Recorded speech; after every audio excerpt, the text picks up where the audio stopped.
inta tirada ilaa ay hadda aan ognahay xujada Soomaaliyeed ee sanadkan ku geeriyootay waxay gaaraysaa ilaa 4 waa 3 dumar iyo 1 rag intaan ognahay sanadkan xajka wuxuu nagu soo dhamaaday si nabad ah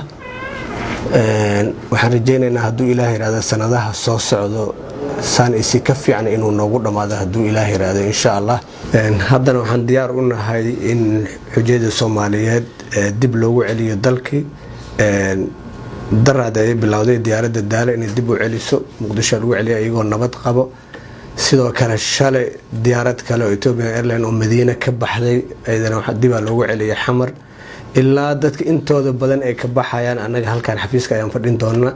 waa ka warqabeena hadduu Ilaahay yiraahdo jadwaladooda dhan waa la soconaa oo waxay noo keeneen kulligood xafiiska noo yaala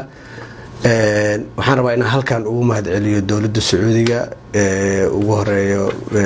amiirka boqorka Salman bin Abdul Aziz Al Saud iyo wali ahdigiisa Mohammed bin Salman sidii ugu adeegeen xujada Diyuuf Rahmaan meel kasto dalka iskaga imaadeen waxa la ogyahay meel yar oo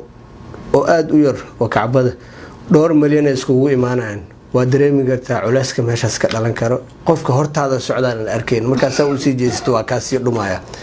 marka insha Allah waxaan aad ugu mahad celinayaa xujada Soomaaliyeed